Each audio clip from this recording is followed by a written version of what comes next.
Chapter 28. How can they expect us to get ready in such a short time? Crazy! Plane tickets and permission slips, paperwork and practice. Practice every day for close to 2 weeks. Study every evening with Mrs. V. Words, cities, states, countries, capitals, oceans, rivers, colors, diseases, weather, numbers, dates, animals, kings, queens, birds, insects, wars, presidents, planets, authors, generals, laws, quotations, measurements, equations, definitions. My head has been spinning nonstop with facts and figures, but I'm ready now. Our team is ready. Mr. D kept his promise. The 6 highest scorers from all our practice rounds were announced at the last practice session a few days ago. Of course, just like the other kids, I had been keeping a mental tally of everybody's points, so I was pretty sure I'd be one of the on-air contestants, not an alternate. Mr. Dimming almost glowed with anticipation as he made the announcement. He paced nervously. A little more and the man would be dancing. "Here we go," he said. "I feel like I need a drum roll or something." "Read the list, please," Connor shouted impatiently. Mr. Dimming said slowly, "The 6 members of the Championship Spalding Street Elementary School quiz team are..." I thought Connor was going to throw something at him. Rose, Connor, Melody, Elena, Rodney, and Molly. Claire and Amanda will be our alternates. "I'm an alternate?" Claire gasped. "Molly beat you by 2 points, Claire," Mr. D explained. "But you still get to come with us and cheer us on and tour the city." "But it was me who helped her study," Claire said, outrage in her voice. "That is not fair." I just shook my head and smiled a little. There is so much Claire doesn't know about stuff being not fair. Molly looked smug and not at all sorry. Her mother came to pick her up and the practice was over. The competition is tomorrow, Thursday evening. Assuming we win, we'll have the Good Morning America appearance on Friday, followed by a trip to the White House. More sightseeing in D.C. is planned for Saturday. Then we come home on Sunday. On Monday, hopefully, we'll return to school as national champions with that trophy. So tonight we pack. I've never been on a trip away from home before, so we have some serious planning to do. I feel crazy excited, crazy nervous. Dad bought me a bright red suitcase with wheels. It smells like the inside of a new car. Touching it makes me smile. Mom and I went shopping yesterday, something we don't get to do much anymore. She let me choose a couple of new outfits with jeans. None of those practical baggy sweatpants suits for this trip. As we rolled down the mall, we passed a card shop. I had a brainstorm and tapped on my board. "Go in. Get card, please." "For whom?" Mom asked as we wheeled in there. "Catherine," I typed, to thank her for helping me get ready. "How very grown up of you," Mom said, clearly pleased. One for Mrs. V too? I tapped out. Absolutely. The card we found for Mrs. V could not have been more perfect. The front was completely covered with hundreds of oranges, except for one blue one in the middle. Inside it says, "You're 1 in a million. Thanks." "She'll love it," Mom said. For Catherine, I picked out a card that showed a desk full of computers and MP3 players and video games, and a young woman connected to all of them with earphones. It read, "Glad you're always there to plug into me. Thanks for all you do." "You couldn't have designed those better yourself," Mom said as she paid for the cards. "Yep, pretty perfect." Around 7 o'clock, the doorbell rings. It's Mrs. V coming over to help with the final packing preparations. She and Mom make a great team. "I've made a checklist according to Mr. Deming's suggestions," Mom says. "Black skirt and white blouse for the competition." "Check," Mrs. V says as she neatly folds those 2 pieces into my suitcase. "Check," Penny mimics. "Extra white blouse, just in case," Mom says. "Great idea," replies Mrs. V, nodding. Mom carefully folds in 2 more shirts and my favorite pair of jeans.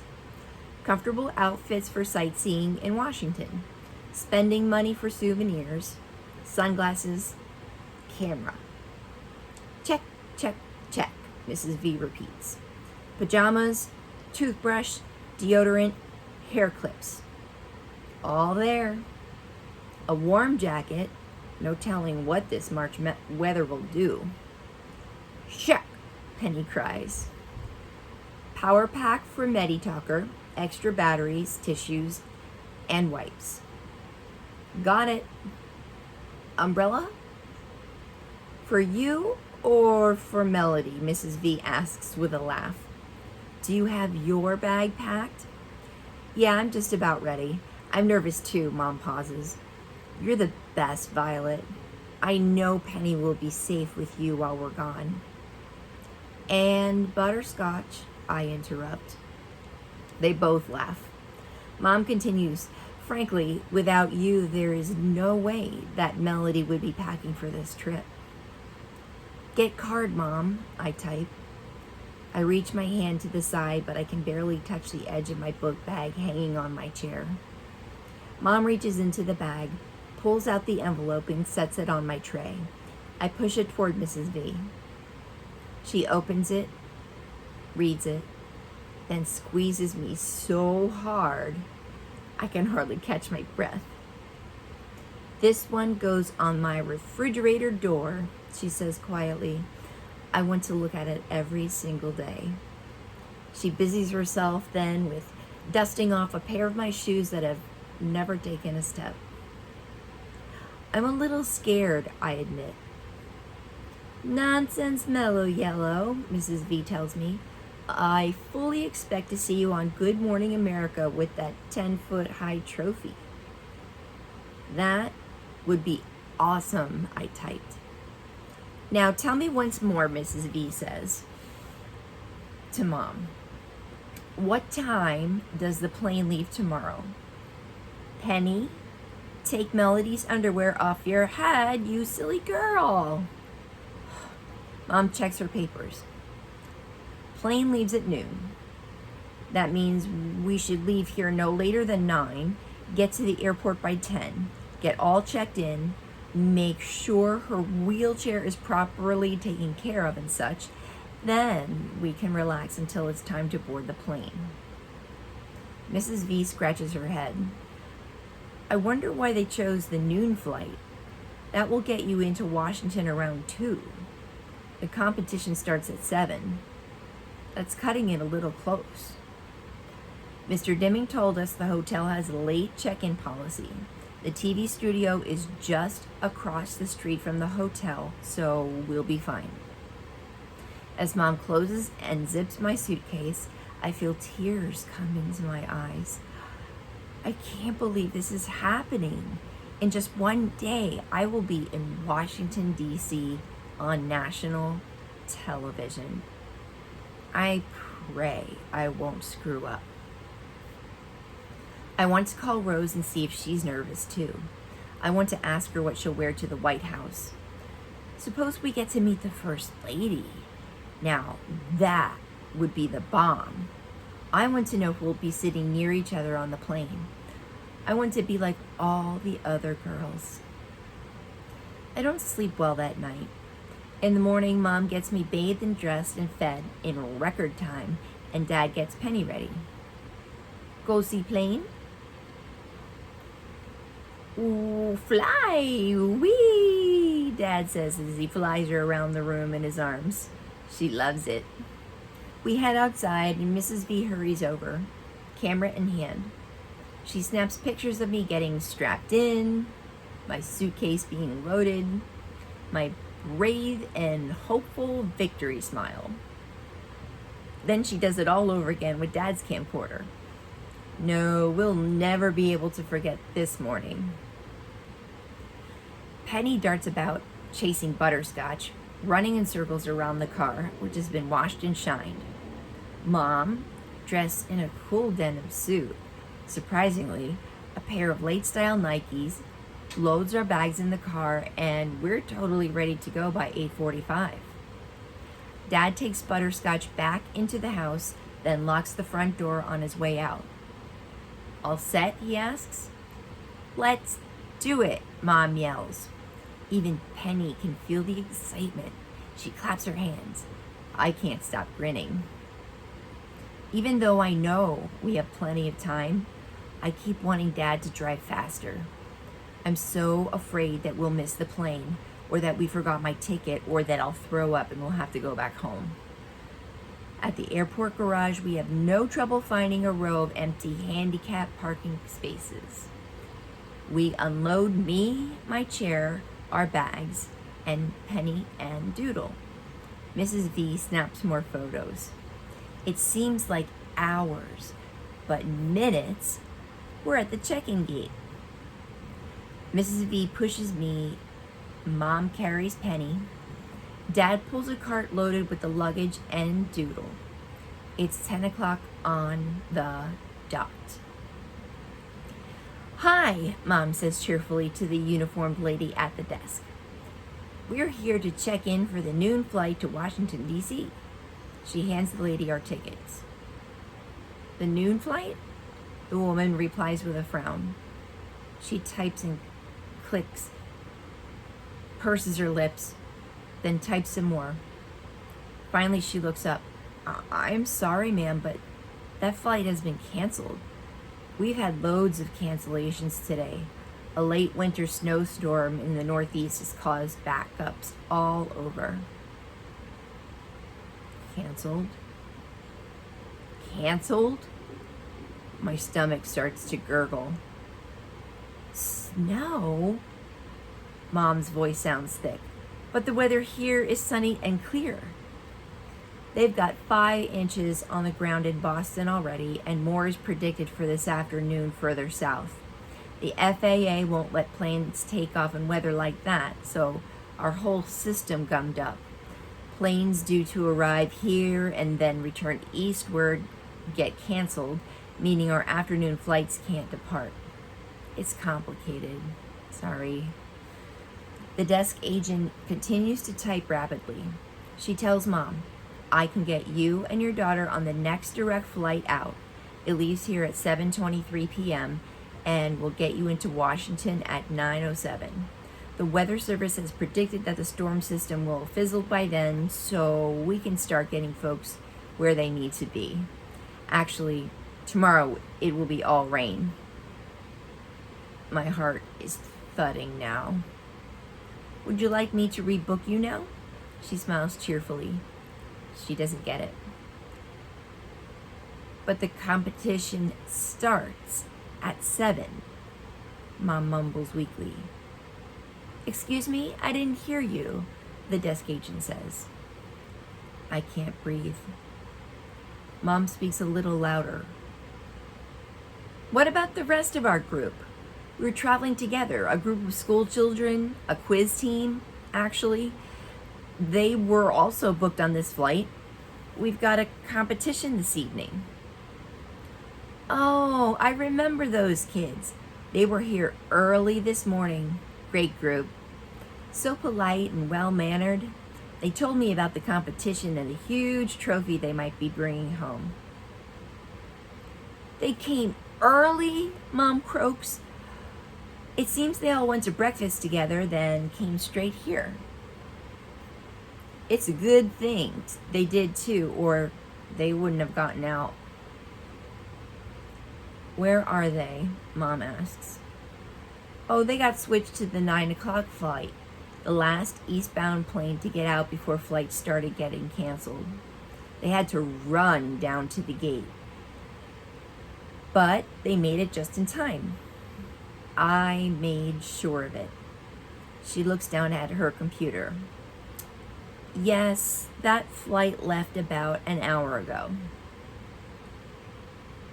They're gone, Mom whispers. I feel like I'm gonna choke. Are you and your family going to DC to cheer them on? The woman asks. She still doesn't get it. No, my daughter is on the team, Mom explains. We must get to Washington. Isn't there another flight, perhaps on another airline? The woman looks at me and blinks. She starts to ask, but then she scratches herself, returns to gaze at her monitor, and begins typing furiously once more. I can hear her fingernails as they click on the keys. Dad places both hands on the ticket counter and leans in toward the agent. I've never seen him so angry. How could this happen? Shouldn't we have been notified that the flight was canceled? We try, sir, but it's not always possible, the lady replies, sounding truly sorry. We do always advise passengers to call ahead and check their flight status. But this was the trip of a lifetime. You can't possibly understand how important this is to my daughter. I squeeze my eyes shut. Stupid elevator music floats from the tiny airport speakers. I hear no beautiful colors. I smell no lovely aromas. All I can see is the darkness behind my eyeballs. I'm really, really sorry, sir, the lady says. What about a connecting flight? We must get her to Washington this afternoon. The woman types and clicks for what seems like hours. Finally, she looks up. There are no other flights to DC on any other carrier, sir, nonstop or otherwise.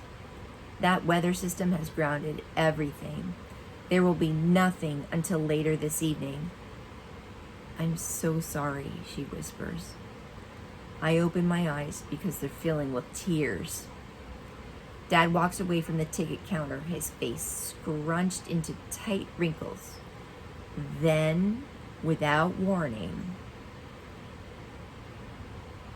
he smashes his fist into the wall right next to where I'm sitting. I jerk my head up. I know that had to hurt. I shouldn't have done that, he admits, holding the one fist in the other. But if I could have smashed my fists against a wall, I would have as well. Mrs. V looks from Dad to me. I don't understand how this could have happened either, she says to Mom. Shouldn't someone from the quiz team have called you? Her voice could crush bricks. The teacher, perhaps? Maybe there wasn't time, Mom says helplessly. At least that's what I hope. Surely they wouldn't have left her behind on purpose. I still have not taken one deep breath. I really, really do apologize, ma'am, the gate agent finally says. I've even checked airports in nearby cities. There are no flights out of this area until this evening.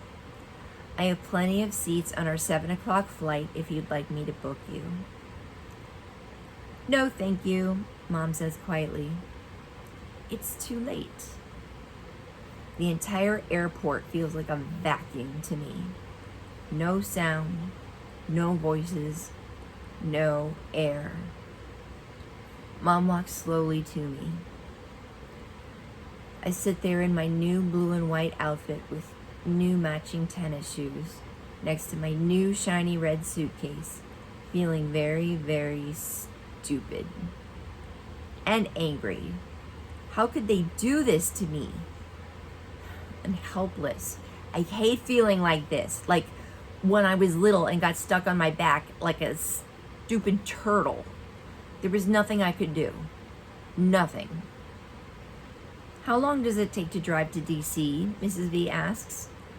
I don't even look up. I know the answer. 10 hours at the very least, Dad replies, his voice soft. Go fly airplane? Penny asks. No fly today, Dad says, touching her gently on her head with his good hand. Mom rolls me over to a bench on the other side of the check-in area. She kneels down in front of me. She's crying. I don't think I'll ever breathe again. Mom hugs me. It's gonna be okay, sweetie. You're still the best, the smartest, the most wonderful girl in the world. Somehow, we're going to get over this. No, I won't. Mrs. V wipes her eyes as well. She sits on the bench and takes both my hands in hers. Oh, baby girl, I know this is hard, but there's just no way to get you to Washington. I just sit there. The morning started out like crystal, but the day has turned to broken glass.